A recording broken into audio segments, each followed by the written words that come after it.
7 mitos cristianos que todos creen, pero que no están en la Biblia. Y si te dijera que hay cosas que creíste toda tu vida, pero que nunca aparecieron en la Biblia, y si te dijera que muchas de las frases, creencias y enseñanzas que has escuchado desde tu infancia, repetidas en iglesias, funerales y reuniones cristianas, en realidad no provienen de Dios, sino de tradiciones humanas. Vivimos una época peligrosa, una época donde lo cultural ha reemplazado a lo espiritual, donde muchos cristianos, bien intencionados, están caminando en base a enseñanzas que no tienen respaldo bíblico.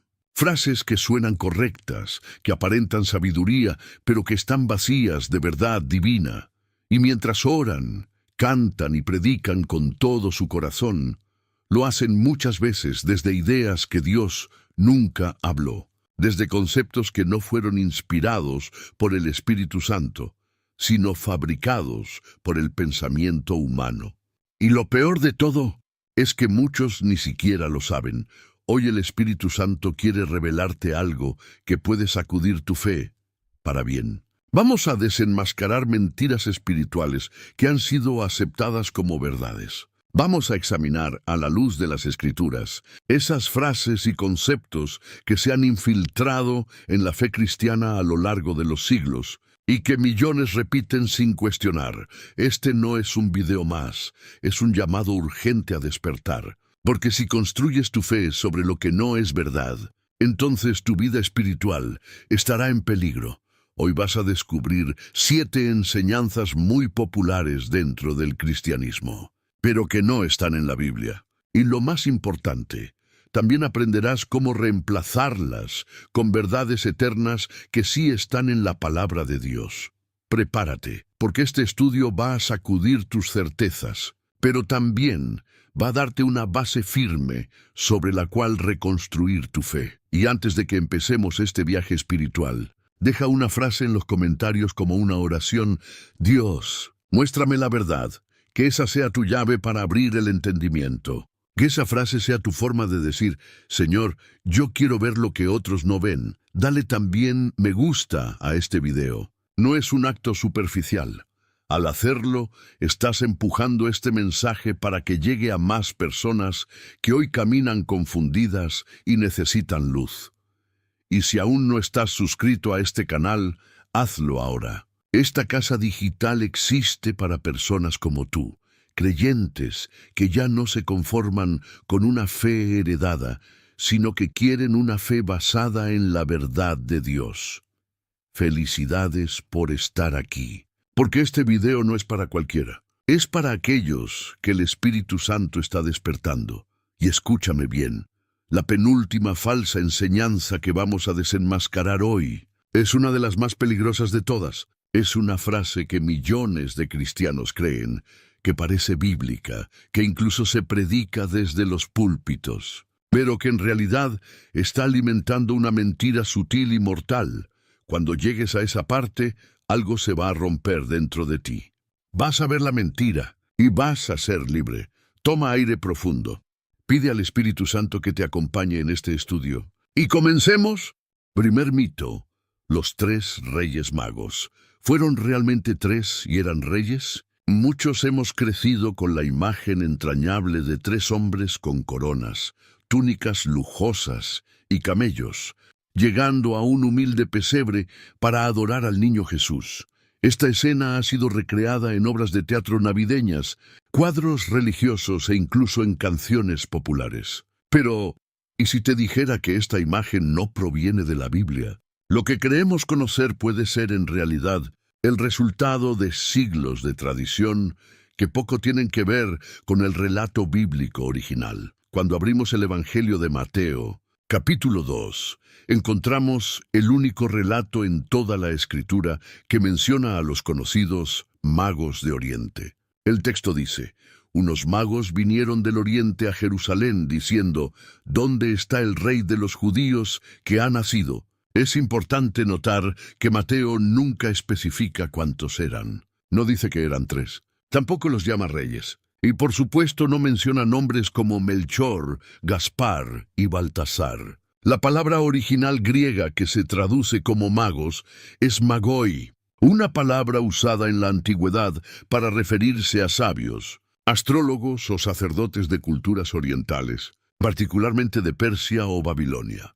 Entonces, ¿por qué asumimos que eran tres? Simplemente por los tres regalos mencionados: oro, incienso y mirra. Pero el número de obsequios no determina el número de personas. Podrían haber sido 2, 5 o incluso una comitiva de 10 sabios, trayendo tres regalos simbólicos. El hecho de que la Biblia no lo aclare puede tener un propósito: que no nos enfoquemos en los detalles superficiales, sino en el significado espiritual del evento.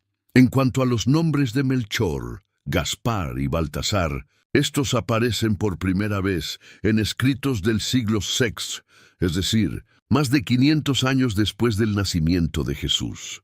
Fueron añadidos por la tradición popular, no por inspiración divina. De hecho, algunas tradiciones orientales hablan de hasta 12 magos que vinieron a rendir homenaje al Mesías. En otros relatos apócrifos se mencionan 4 o incluso 2. Lo cierto es que los nombres y el número de los visitantes son producto de la construcción cultural que se desarrolló siglos más tarde, mezclando elementos del imaginario pagano con el relato bíblico.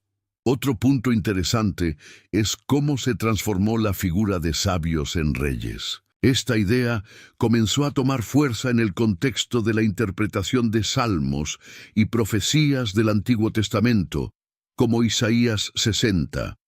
Reyes vendrán a tu luz, y naciones al resplandor de tu nacimiento. La iglesia primitiva comenzó a asociar este tipo de textos mesiánicos con la llegada de los magos, hasta que con el tiempo se asumió que debían ser reyes. Así se reforzaba la imagen del Mesías, siendo reconocido por todas las naciones y reinos del mundo. Sin embargo, una cosa es ver el cumplimiento simbólico de una profecía, y otra muy distinta es alterar los detalles históricos del relato bíblico. Detrás de esta visita hay una enseñanza poderosa. Dios revela su verdad a quienes lo buscan con corazón sincero, sin importar su origen, cultura o religión. Aquellos sabios no eran parte del pueblo de Israel, pero leyeron las señales del cielo, creyeron en una promesa y emprendieron un viaje de fe. Y cuando encontraron al niño, no se quedaron con sus títulos ni su sabiduría. Se postraron y adoraron. Ese es el verdadero mensaje detrás de los llamados Reyes Magos, hombres sabios que reconocieron al verdadero rey. No importa cuántos eran, ni cómo se llamaban, ni si montaban camellos o no. Lo que importa es que buscaron la luz, y la encontraron. Segundo mito: la manzana del Edén, el fruto que nunca fue mencionado. Después de hablar de cómo la tradición puede distorsionar el relato bíblico, es momento de examinar uno de los símbolos más arraigados en la mente colectiva de los creyentes, la famosa manzana, que supuestamente causó la caída de la humanidad. Esta imagen está en pinturas, esculturas, libros infantiles y hasta en logotipos modernos. Pero ¿realmente fue una manzana el fruto que Adán y Eva comieron en el huerto del Edén? La respuesta, basada en la Escritura, puede sorprenderte. En Génesis 3:6, el texto dice: «Y vio la mujer que el árbol era bueno para comer, y que era agradable a los ojos, y árbol codiciable para alcanzar la sabiduría, y tomó de su fruto, y comió». Lo primero que debemos notar es que en ningún momento se menciona qué tipo de fruto era. La palabra usada en hebreo es peri, que simplemente significa fruto. No hay descripción del color, la forma ni el sabor. Solo sabemos que era el fruto del árbol del conocimiento del bien y del mal. La idea de que fue una manzana no está en la Biblia y tampoco en la tradición judía antigua.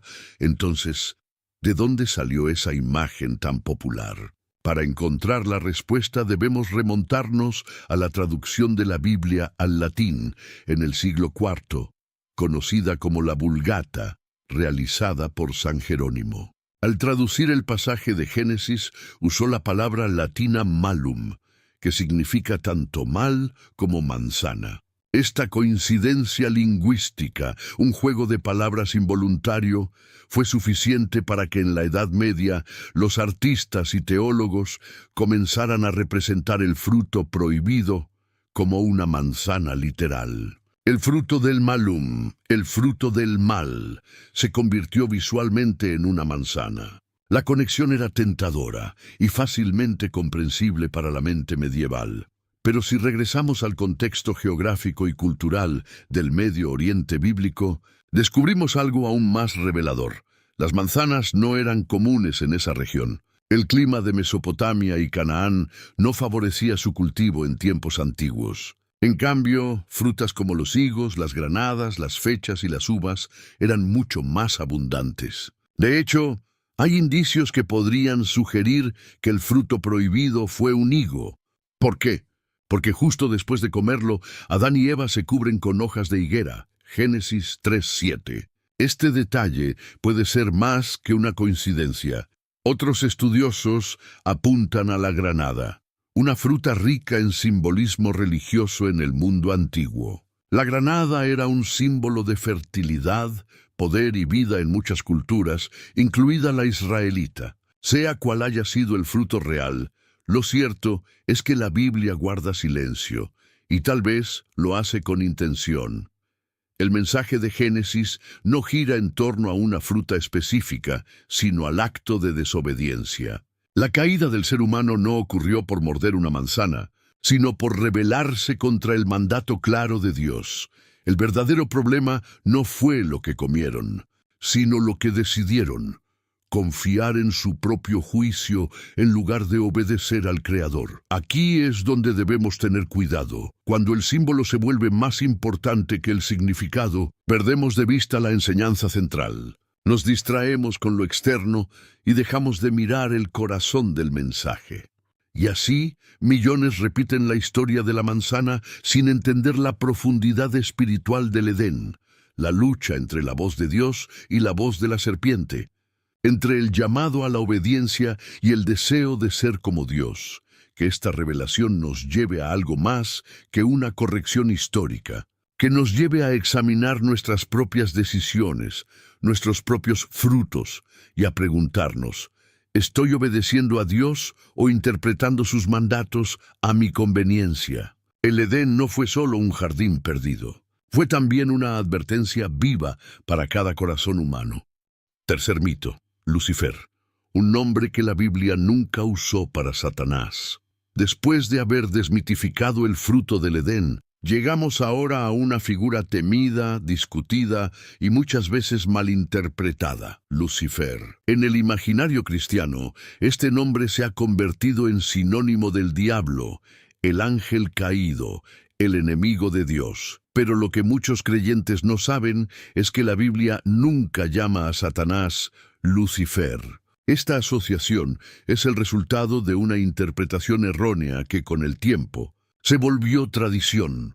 La única vez que aparece la palabra Lucifer en algunas traducciones antiguas es en Isaías 14:12, donde se lee: «¿Cómo caíste del cielo, oh lucero, hijo de la mañana?». Aquí la palabra hebrea original es Elel, que significa brillante, resplandeciente, o incluso el que resplandece. Este término hacía referencia poética al planeta Venus, también conocido como la estrella de la mañana, por su resplandor justo antes del amanecer. El profeta Isaías, en ese capítulo, no está hablando de Satanás, sino del rey de Babilonia. Si leemos desde el versículo 4, el texto dice claramente: «Pronunciarás este proverbio contra el rey de Babilonia». Isaías usa una metáfora poderosa para describir cómo un rey arrogante que se había exaltado por encima de todos terminaría cayendo en desgracia. Es un mensaje contra la soberbia humana, no una descripción del origen del diablo. Entonces, ¿de dónde salió el nombre Lucifer? Fue San Jerónimo quien, al traducir la Biblia al latín en el siglo IV, la famosa Vulgata, tradujo Helel como Lucifer, que en latín significa literalmente portador de luz, o el que lleva la luz. En ese momento, Lucifer era simplemente una palabra usada para referirse al planeta Venus. No tenía connotación demoníaca alguna. Era un término astronómico y poético. Con el paso de los siglos, sin embargo, los lectores comenzaron a asociar erróneamente este pasaje con la caída de Satanás. Y así, el nombre Lucifer fue tomando forma como identidad demoníaca hasta convertirse en sinónimo del diablo. Esta confusión se consolidó con los escritos medievales, la literatura apócrifa y el arte sacro, que popularizó la idea de un ángel de luz caído llamado Lucifer. Pero si buscamos en toda la Biblia, descubrimos que el enemigo de Dios sí tiene nombres claros y específicos.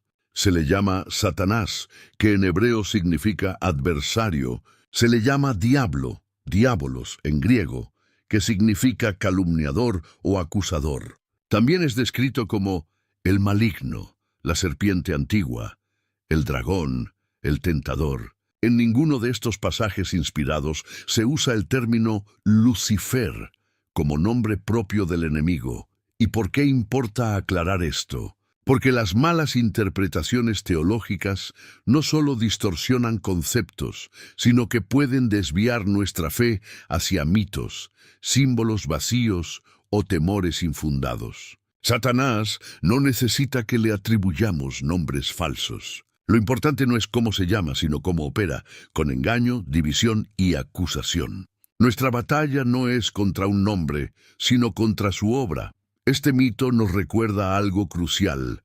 Debemos ser cristianos que conocen la palabra y que no aceptan todo lo que suena religioso como si fuera verdad. El enemigo se esconde muchas veces detrás de la ignorancia disfrazada de tradición. Pero cuando abrimos las Escrituras con discernimiento, la luz de la verdad disipa toda sombra de confusión. Que así sea también en tu vida espiritual. Cuarto mito, ángeles con alas. ¿Qué dice realmente la Biblia sobre su apariencia? Hasta ahora hemos visto cómo conceptos profundamente arraigados en la cultura cristiana pueden no tener fundamento bíblico. Pero si hay una imagen universal que todos reconocemos, es la del ángel con alas blancas, túnica resplandeciente y un aura celestial. Esa figura ha poblado desde cuadros renacentistas hasta películas modernas. Sin embargo, cuando abrimos la Biblia con atención, descubrimos que esta imagen tan familiar no se ajusta a lo que la Escritura revela sobre los ángeles. En muchos de los encuentros más importantes con ángeles en la Biblia, ellos no son descritos con alas ni con rasgos sobrenaturales evidentes. Al contrario, aparecen como hombres comunes, tan normales que los protagonistas bíblicos ni siquiera se dan cuenta de su verdadera identidad hasta que algo extraordinario sucede. Veamos algunos ejemplos. En Génesis 18, Abraham recibe la visita de 3 varones. El texto más adelante aclara que eran mensajeros celestiales, pero Abraham los ve como simples viajeros. No hay ninguna mención de alas, resplandores o formas sobrenaturales. En el siguiente capítulo, Génesis 19, 2 ángeles visitan a Lot en Sodoma. También se presentan como hombres comunes, tanto que los habitantes de la ciudad los confunden con extranjeros ordinarios. En Jueces 6, un ángel se aparece a Gedeón. Conversan largamente y Gedeón solo se da cuenta de que era un enviado celestial cuando éste desaparece de forma sobrenatural. Estos relatos nos muestran algo muy importante. Los ángeles bíblicos frecuentemente se presentan sin gloria visible, sin alas, sin señales externas que delaten su origen divino.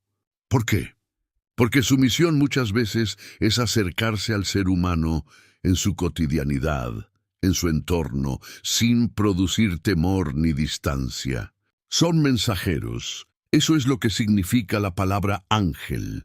Y su propósito es transmitir la voluntad de Dios, no deslumbrar. Ahora bien, la Biblia sí menciona seres celestiales con alas, pero no son los ángeles mensajeros que visitan humanos. Son otras categorías de criaturas espirituales. Por ejemplo, Los serafines descritos en Isaías 6 tienen 6 alas, y su función está asociada al trono de Dios y a la adoración celestial. Los querubines, descritos en Ezequiel 1, tienen 4 alas y formas extraordinarias, con múltiples rostros. Estas criaturas no interactúan con los humanos en la tierra como los ángeles mensajeros. Su rol es celestial y simbólico. Entonces, ¿de dónde viene la imagen popular del ángel con alas? Aquí entra en juego la influencia cultural.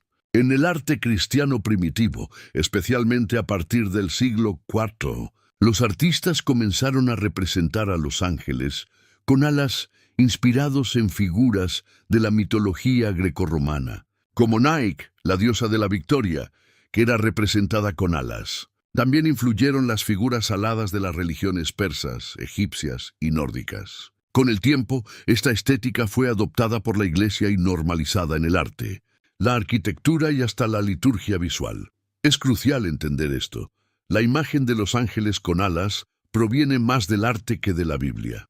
Y aunque no es pecado imaginar un ángel con alas, sí es peligroso cuando confundimos cultura con escritura. Porque eso puede llevarnos a formas de fe basadas en emociones, símbolos vacíos o expectativas erradas sobre lo espiritual.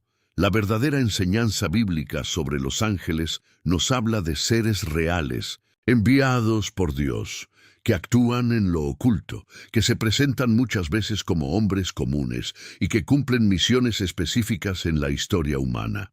Son parte del ejército celestial, pero no están aquí para deslumbrarnos, sino para ayudarnos a cumplir los propósitos del cielo. Cuando uno entiende esto, deja de buscar espectáculo y empieza a buscar obediencia. Porque los verdaderos encuentros con lo divino muchas veces ocurren en lo cotidiano, en lo silencioso y no en lo espectacular. Quinto mito: María Magdalena, la mujer que nunca fue prostituta.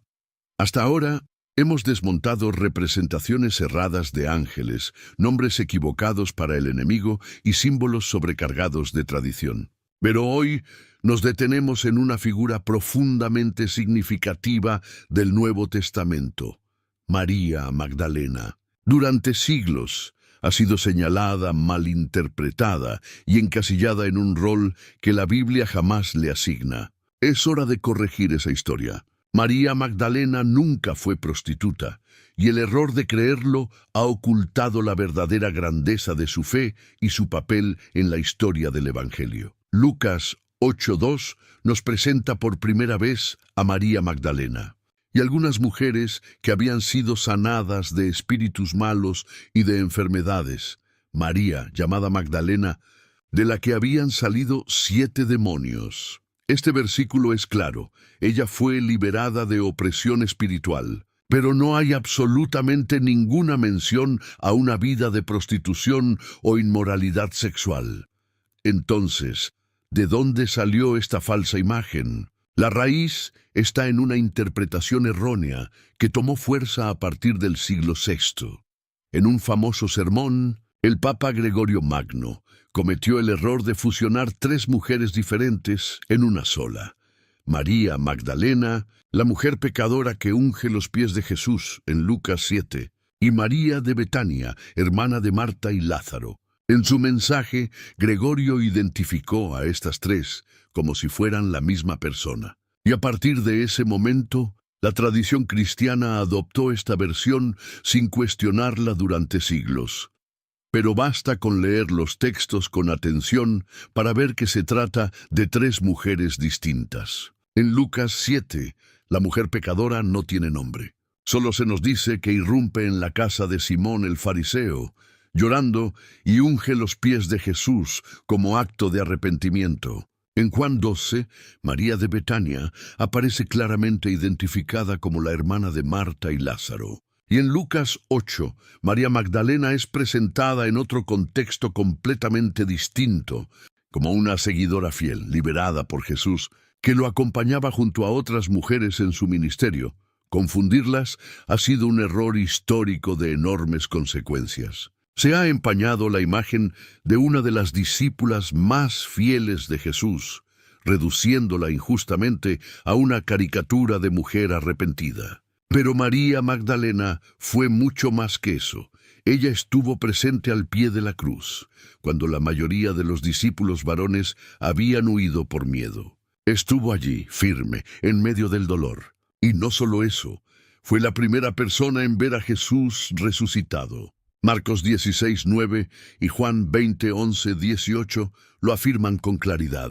Fue a ella, no a Pedro, no a Juan, no a ningún apóstol, a quien el Señor resucitado se apareció primero. Y fue ella quien recibió la instrucción de ir y anunciar la resurrección a los demás. Una misión apostólica entregada a una mujer. Este detalle es profundamente revelador. En una cultura donde el testimonio de las mujeres no era considerado válido legalmente, Jesús le confía a María Magdalena la proclamación del evento más importante del cristianismo. Eso nos habla no solo de su dignidad, sino del valor que el reino de Dios da a quienes son fieles sin importar su género o pasado. Reconocer este mito y desmantelarlo no es solo un ejercicio académico, es un acto de justicia espiritual, un rescate del verdadero testimonio de una mujer transformada, comprometida y valiente. María Magdalena no fue prostituta. Fue testigo, discípula y mensajera del Evangelio, y su ejemplo nos desafía a romper etiquetas, a no quedarnos con lo que nos contaron, sino a ir a la palabra y ver con ojos limpios lo que allí realmente está escrito. Sexto mito. El 25 de diciembre, Jesús nació realmente en esa fecha. Después de restaurar la verdadera identidad de María Magdalena, nos encontramos ahora con otra creencia tan difundida que pocos se detienen a cuestionarla. Cada año, millones de cristianos celebran el nacimiento de Jesús el 25 de diciembre, como si esa fuera la fecha exacta en la que el Salvador vino al mundo. Pero si miramos con atención lo que la Biblia realmente dice, y también lo que no dice, descubriremos que este día tan emblemático no fue revelado por Dios, sino establecido por conveniencia siglos después. Lo primero que debemos entender es que ninguno de los evangelios menciona una fecha específica para el nacimiento de Cristo. Ni Mateo ni Lucas, los únicos evangelistas que narran la historia del nacimiento, nos dan detalles sobre el día, el mes o la estación. Lo que encontramos son pistas indirectas, que si se analizan cuidadosamente, apuntan a una fecha muy diferente al invierno. Uno de los detalles más reveladores se encuentra en Lucas 2:8, donde se nos dice que había pastores en el campo, cuidando sus rebaños durante la noche. Esta simple escena parece inofensiva, pero para los conocedores del clima en Israel tiene una gran carga informativa. En los meses de invierno, especialmente en diciembre, las temperaturas descienden considerablemente y las lluvias hacen que el ganado no permanezca al aire libre durante la noche. Eso sugiere fuertemente que Jesús no pudo haber nacido en pleno invierno, sino más bien en primavera o inicios del otoño, cuando los pastores sí permanecían en los campos durante las noches. Otro indicio importante está relacionado con el censo romano que obligó a José y María a viajar a Belén. Este evento, que implicaba movilizar a miles de personas, no era comúnmente programado durante el invierno, ya que las condiciones del clima dificultaban los desplazamientos. En cambio, estos censos se realizaban en épocas más favorables, cuando la población podía viajar sin tantas complicaciones. Entonces, si Jesús no nació el 25 de diciembre, ¿de dónde salió esta fecha? Aquí entra en escena la historia del sincretismo religioso. En el siglo IV, el emperador romano Constantino legalizó el cristianismo, pero el imperio aún estaba profundamente arraigado en las costumbres paganas, y el 25 de diciembre era una fecha muy celebrada. Ese día marcaba la festividad del Sol Invictus, el Sol Invencible, una deidad solar que representaba el triunfo de la luz sobre la oscuridad en el solsticio de invierno. También coincidía con otras festividades relacionadas con dioses como Mitra, ampliamente venerado por soldados romanos.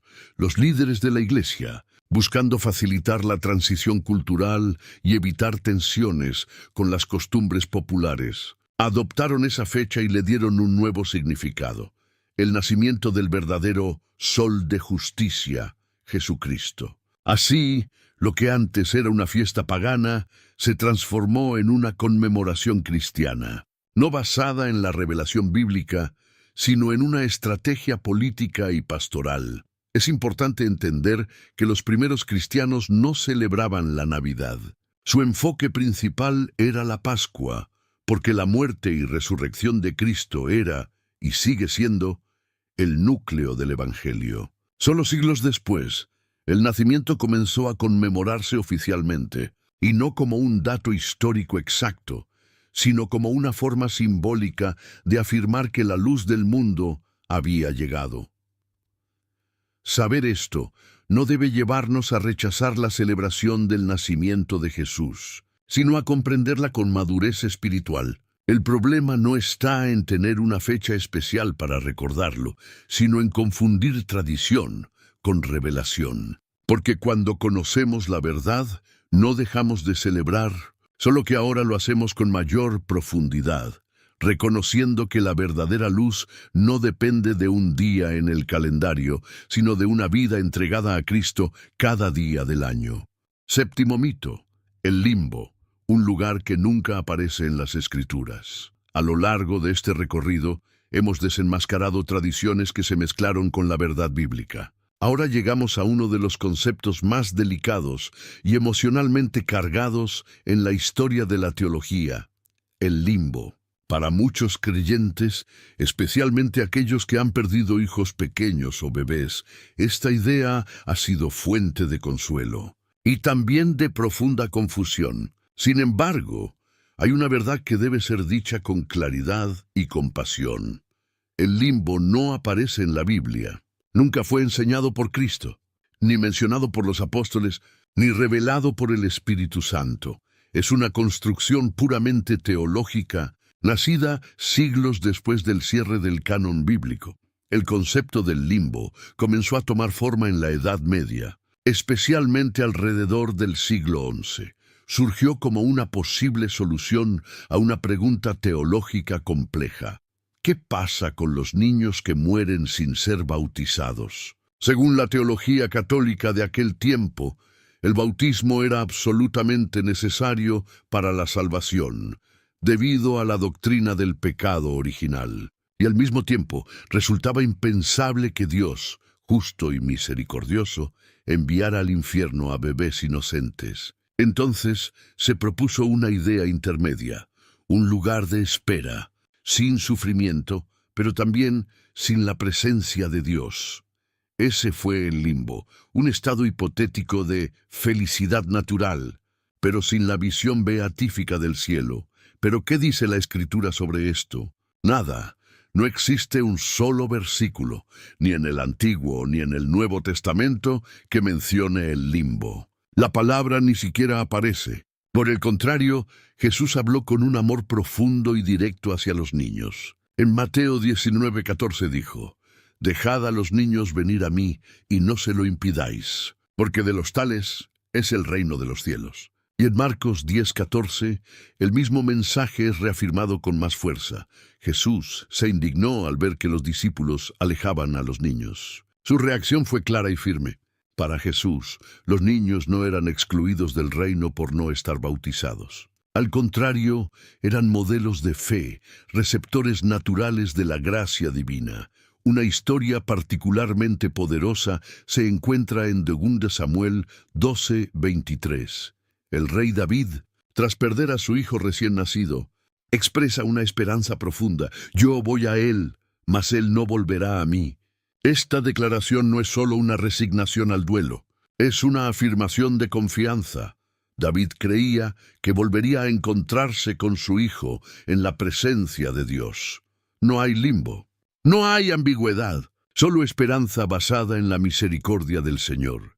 Y esta misma comprensión ha ido ganando terreno incluso dentro de las estructuras formales de la Iglesia. En 2006, el Vaticano, a través de la Comisión Teológica Internacional, publicó un documento titulado La esperanza de salvación para los niños que mueren sin bautismo. En él se reconoce que el limbo nunca fue una doctrina oficial ni un dogma. Más aún, se afirma que podemos tener esperanza razonable de que Dios, en su infinita misericordia, acoge a estos niños en su presencia eterna.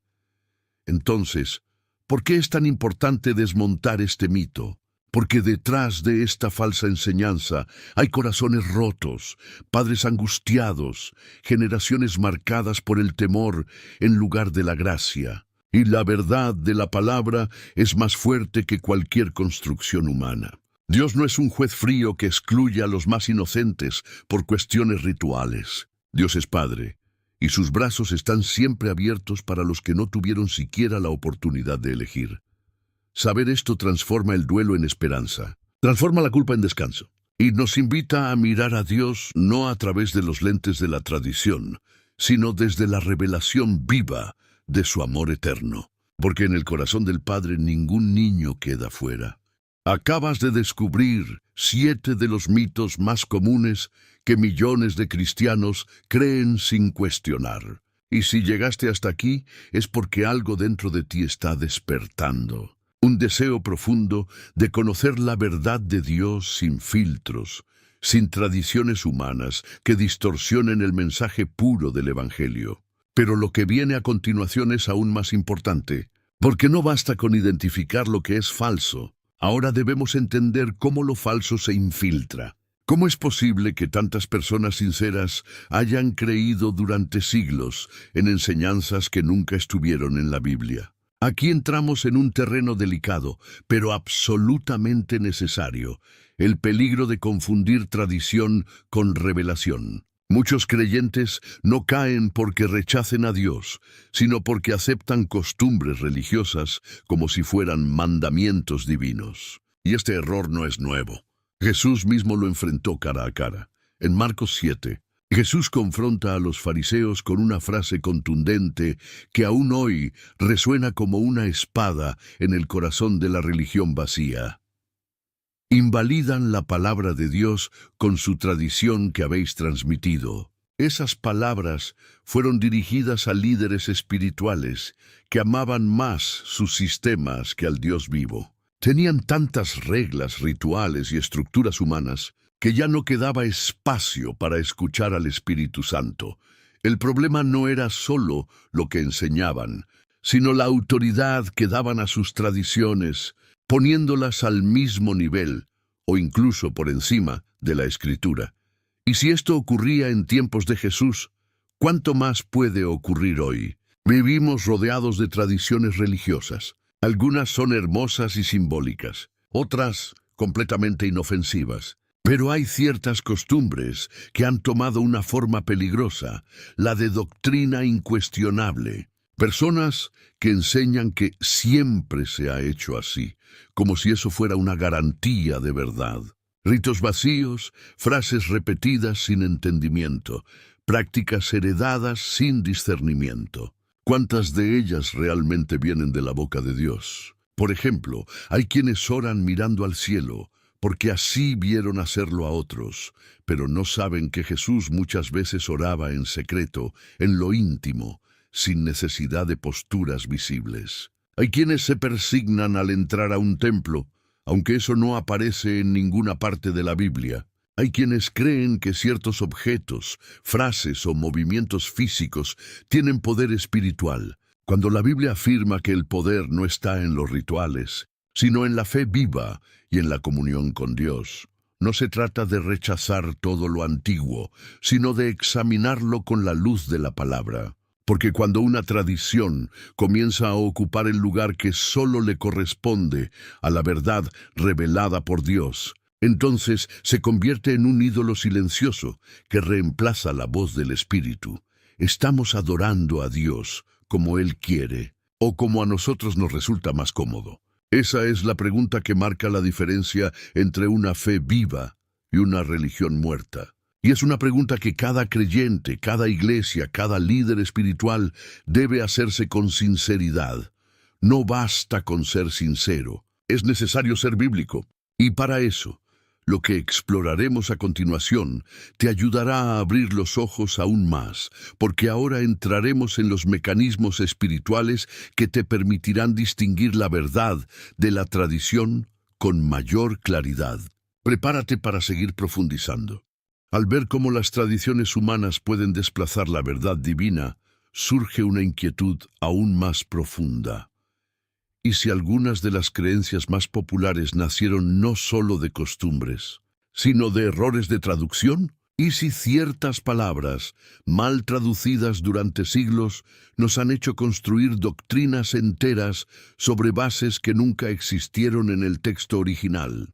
Esta posibilidad no solo es real, sino histórica, y ha impactado a millones de creyentes sin que lo sepan. Uno de los casos más conocidos es el uso del nombre Lucifer para referirse a Satanás. Como ya descubriste anteriormente, la palabra original en Isaías 14:12 es Helel, que significa brillante o lucero. No es un nombre propio ni una referencia directa al diablo, sino una metáfora poética dirigida al rey de Babilonia. Sin embargo, cuando San Jerónimo tradujo la Biblia al latín en el siglo IV, la famosa Vulgata latina, utilizó la palabra Lucifer, que en latín significa portador de luz. Lo que era una metáfora se convirtió en un nombre. Y ese pequeño error lingüístico dio lugar a toda una mitología alrededor del supuesto nombre celestial de Satanás. Pero este no fue un caso aislado. Existen otras palabras y frases que, al ser mal traducidas, alteraron por completo la comprensión del mensaje bíblico.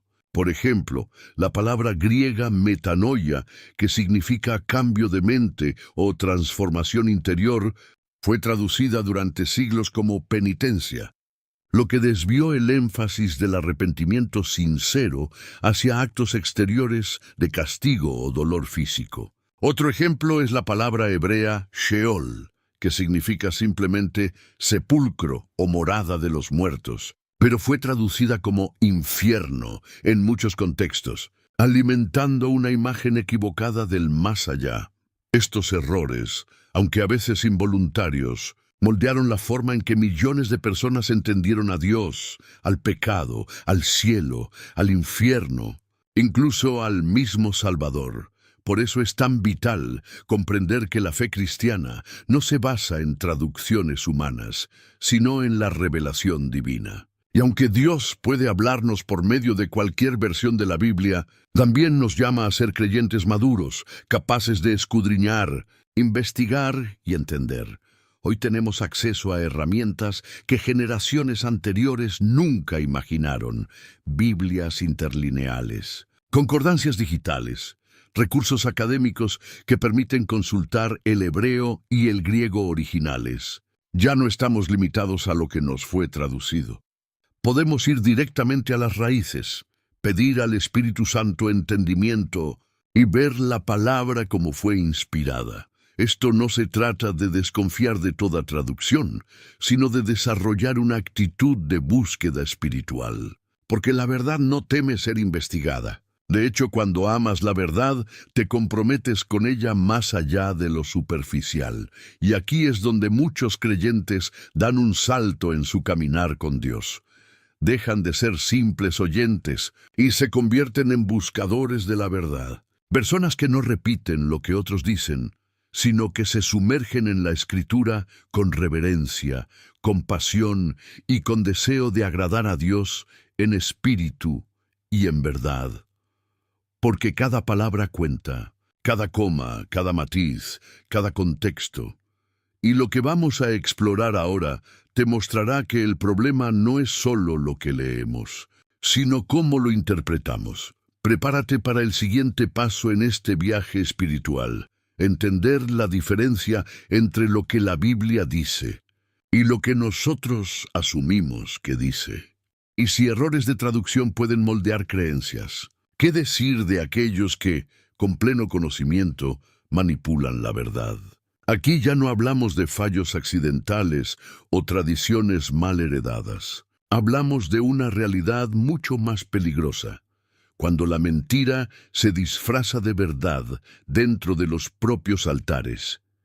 Vivimos tiempos donde lo falso ya no se presenta como falso. Se maquilla, se adorna, se camufla con lenguaje bíblico, con palabras bonitas, con música emocionante, pero por dentro lleva veneno. El apóstol Pablo lo advirtió con fuerza en 2 Timoteo 4:3-4. Porque vendrá tiempo cuando no sufrirán la sana doctrina, sino que teniendo comezón de oír, se amontonarán maestros, conforme a sus propias concupiscencias, y apartarán de la verdad el oído, y se volverán a las fábulas. Ese tiempo ha llegado. Personas que ya no buscan la verdad de Dios, sino lo que les hace sentir bien. Iglesias llenas, pero vacías de verdad. Sermones emocionantes, pero sin sustancia espiritual. Frases como Dios no te dará más de lo que puedes soportar o todo pasa por una razón se repiten como mantras, pero no se sustentan en la palabra, y el problema no es solo que se digan, sino que nadie las cuestiona. Se han vuelto parte del paisaje, parte de una cultura religiosa que premia el carisma más que la verdad, la emoción más que la convicción, la popularidad más que la fidelidad. Detrás de eso opera un espíritu de error, un sistema espiritual que no tiene como meta formar discípulos de Cristo, sino consumidores de experiencias religiosas. Un sistema que manipula el mensaje para mantener a las personas emocionalmente enganchadas, pero espiritualmente dormidas. Por eso, hoy más que nunca, el llamado es claro. Vuelve a la Escritura. Examina todo. No repitas algo solo porque lo escuchaste desde un púlpito. No sigas a un líder solo porque habla bonito o tiene una gran audiencia. Tu fe no puede depender de hombres. Tu fe debe estar anclada en la palabra viva de Dios. Incluso los creyentes más sinceros pueden ser engañados si bajan la guardia. Jesús dijo que, si fuera posible, hasta los escogidos serían confundidos. No por cosas abiertamente satánicas, sino por imitaciones sutiles de la verdad. ¿Quieres saber si algo es de Dios? Pregúntate, ¿apunta a Cristo o al hombre? ¿Me confronta o solo me acaricia el ego? ¿Está enraizado en la Biblia o es solo un cliché bien dicho? Porque no todo lo que suena espiritual es santo. No todo lo que se predica en nombre de Dios lleva el sello del cielo. La única forma de no ser arrastrado por la corriente de la mentira es estar firmemente parado en la roca de la verdad. Hasta ahora hemos visto cómo se puede distorsionar la verdad, incluso desde lugares que parecen santos. Pero hay una herramienta poderosa que Dios ha puesto a disposición de cada creyente para protegerse del engaño: el discernimiento espiritual. No estamos llamados a caminar a ciegas, ni a aceptar todo lo que se nos presenta en nombre de Dios. La vida espiritual madura exige ojos abiertos, oídos atentos y un corazón afinado a la voz del Espíritu. Hebreos 5:14 lo dice con claridad. Pero el alimento sólido es para los que han alcanzado madurez, para los que por el uso tienen los sentidos ejercitados en el discernimiento del bien y del mal. Fíjate en esa frase, por el uso. El discernimiento no es un don que cae del cielo de forma automática. Es algo que se desarrolla, se ejercita, como un músculo espiritual, que se fortalece con el tiempo, con la práctica. Con la intimidad con Dios, Jesús prometió en Juan 16:13 que el Espíritu Santo nos guiaría a toda la verdad. Esa guía no es solo para los profetas o los líderes. Es para cada hijo de Dios que quiera caminar en luz. Pero, ¿estás escuchando esa voz? ¿O simplemente estás aceptando todo lo que suena cristiano, todo lo que se parece a la verdad, sin ponerlo a prueba? Hoy muchos repiten frases vacías, practican ritos, consumen enseñanzas sin filtrarlas a través de la palabra. Han perdido el sentido de alerta. Y eso es peligroso, porque el enemigo no necesita que te rebeles contra Dios abiertamente. Solo necesita que aceptes una pequeña mentira camuflada como verdad. Discernir no es juzgar por las apariencias, ni dejarse llevar por las emociones. Discernir es ver más allá de las palabras, identificar el espíritu que hay detrás de un mensaje, una actitud, una enseñanza. Es preguntarse constantemente, ¿esto glorifica a Cristo o al hombre? ¿Esto me acerca al carácter de Jesús o lo distorsiona? ¿Esto está en la Biblia o solo suena bonito? ¿Y cómo se activa ese discernimiento? A través de dos pilares fundamentales: oración y estudio profundo de la Escritura. Sin oración, el corazón se vuelve tibio. Sin Biblia, la mente se vuelve vulnerable. Pero cuando ambas cosas se unen, el creyente se vuelve como un centinela espiritual, vigilante, sensible, firme. No se trata de vivir con miedo, ni de ver engaño en todo. Se trata de caminar con sabiduría, sabiendo que la verdad no siempre grita. Pero el Espíritu Santo susurra a quienes quieren oír. Este discernimiento será clave para lo que viene a continuación, porque estamos por entrar en una parte del mensaje que no solo informa, sino que confronta. Y solo quien está despierto podrá entender lo que Dios está queriendo decirnos en este tiempo. Respira hondo. Busca silencio en tu interior y deja que sea el Espíritu quien te muestre lo que viene ahora. Después de despertar el discernimiento espiritual, es fundamental aprender a diferenciar entre lo que suena bien y lo que es realmente verdad. Porque no todo lo que toca nuestras emociones viene de Dios, y no todo lo que parece positivo tiene su raíz en la palabra. Vivimos en una época donde abundan las frases cristianas inspiradoras, compartidas en redes sociales, en canciones, en púlpitos, pero que no resisten la prueba de las Escrituras. Frases como: Dios nunca te dará más de lo que puedes soportar, sigue tu corazón, o todo pasa por una razón. Suenan reconfortantes, casi poéticas, pero muchas veces son versiones diluidas, incompletas o directamente falsas de la verdad bíblica. Este es un peligro silencioso, la emoción reemplazando la revelación. El corazón humano, cuando no está anclado en la palabra, busca consuelo en frases fáciles, en fórmulas rápidas, y deja de escudriñar las Escrituras. Pero esto no es algo nuevo. Desde el principio, Satanás ha utilizado medias verdades para confundir. En Génesis 3:1, la serpiente le dice a Eva: «¿Con que Dios os ha dicho?». No niega la existencia de Dios, no promueve una rebelión abierta. Solo distorsiona ligeramente la instrucción divina. Y con esa pequeña torsión abre una puerta al desastre. Pablo advierte claramente en 2 Corintios 11:14. El mismo Satanás se disfraza como ángel de luz. Eso significa que el engaño no siempre viene vestido de oscuridad. A veces viene en forma de enseñanza popular, de consejo aparentemente sabio, de una canción emocional, pero sin sustento en la verdad eterna.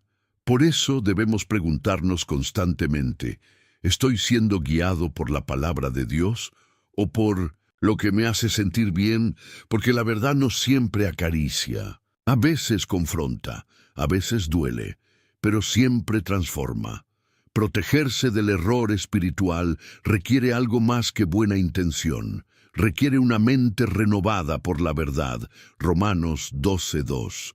Significa llenar tu pensamiento con la Escritura, examinar lo que oyes, lo que repites, lo que compartes. No aceptar todo lo que viene en papel de regalo espiritual. Este es el tiempo de afinar el oído, de dejar de consumir espiritualidad superficial y buscar profundidad. La palabra de Dios no necesita adornos emocionales para ser poderosa. Su verdad, desnuda y clara, es suficiente para salvar, sanar y santificar. Lo que viene a continuación te va a desafiar aún más, porque vamos a hablar de cómo la verdad de Dios no es solo un concepto, sino una persona, y cómo esa persona, Jesús, debe ser el filtro absoluto de todo lo que creemos.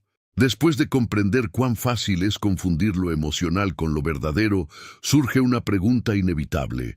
¿Qué autoridad está gobernando realmente nuestra fe? Porque si no es la palabra de Dios, entonces ¿qué está moldeando nuestras convicciones? Este es el momento de volver a un principio que siglos atrás sacudió los cimientos del cristianismo. Sola Escritura, solo la Escritura. No es solo una frase reformista. Es una declaración radical de dependencia absoluta en la palabra como única fuente infalible de verdad espiritual. Es un llamado urgente a restaurar la supremacía bíblica por encima de tradiciones, opiniones o experiencias personales. Hoy, lamentablemente, muchas personas conocen más frases de predicadores que versículos de la Biblia. Se aferran a lo que se dice desde el púlpito sin examinar si realmente está escrito. Pero no todo lo que se predica en nombre de Dios proviene de Dios. No todo mensaje cristiano tiene raíz en el Evangelio verdadero. Por eso, necesitamos aprender del ejemplo de los bereanos, mencionados en Hechos 17:11. Estos eran más nobles que los que estaban en Tesalónica, pues recibieron la palabra con toda solicitud, escudriñando cada día las Escrituras para ver si estas cosas eran así. Ellos no rechazaban la enseñanza, pero tampoco la tragaban sin filtrarla. Ellos confirmaban, evaluaban, contrastaban. Su fe no estaba fundada en el carisma de un apóstol, sino en la verdad revelada por Dios. Es tiempo de hacernos una pregunta profunda y sincera. ¿Estoy leyendo la Biblia con hambre de verdad o por costumbre? Porque hay una gran diferencia entre cumplir una rutina religiosa y buscar una relación viva con el autor del libro. La Escritura no es un adorno, no es un símbolo, no es una colección de frases para motivarnos en días difíciles. Es el alimento del alma, es espada del espíritu, es lámpara en medio de la oscuridad. Si dejamos de colocarla en el centro, estaremos inevitablemente a la deriva, expuestos a todo tipo de error espiritual. Volver a la Biblia no es un acto intelectual, es un acto de rendición. Significa decirle a Dios, no quiero vivir según mis ideas, no quiero seguir lo que suena bonito, quiero tu verdad, aunque me confronte, quiero tu camino, aunque me incomode. Y cuando ese tipo de entrega ocurre, la transformación es inevitable. Porque no hay mentira que resista a una vida arraigada en la verdad de las Escrituras. Lo que viene ahora es el desenlace de este recorrido, un cierre que no es un final, sino una puerta abierta para un nuevo comienzo espiritual. Prepárate para recibir una invitación directa del cielo, una llamada a alinear tu vida con la voz eterna de Dios. Has llegado al final de este viaje, pero en realidad este es solo el comienzo. Después de desmantelar mitos, cuestionar tradiciones y exponer errores que por siglos se han infiltrado en la fe cristiana, no puedes quedarte igual. Algo dentro de ti fue despertado. Algo se rompió, y ahora la luz que viste no puede ser ignorada. La palabra dice que el pueblo de Dios perece por falta de conocimiento. No por falta de amor ni por falta de buenas intenciones, sino por falta de verdad. Y cuando esa verdad llega, como lo ha hecho hoy, también llega una responsabilidad espiritual. Porque ya no puedes decir que no sabías. Este mensaje no fue solo informativo. Fue un espejo, un clamor del cielo para que examines en qué está basada tu fe. Si está firmemente plantada en la Escritura, o si ha sido moldeada por costumbres, frases repetidas y tradiciones vacías que nunca vinieron de Dios. Tal vez hoy te diste cuenta de que muchas cosas que creías nunca estuvieron en la Biblia, y aunque eso pueda sacudir tu mente, también puede liberar tu corazón. Porque cuando la verdad llega, también llega la oportunidad de empezar de nuevo, con más claridad, más profundidad y más autenticidad. No se trata de saber más, se trata de vivir mejor, de alinear tu fe con la palabra, de buscar a Dios no como lo imaginas, sino como Él verdaderamente es. Cada revelación que recibiste hoy te acerca un paso más a una vida espiritual más sólida, más bíblica y más viva.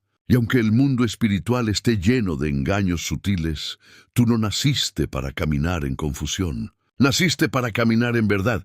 Este video ha sido una invitación a crecer, a despertar, a dejar de repetir lo que siempre se dijo y comenzar a escudriñar lo que Dios realmente dijo.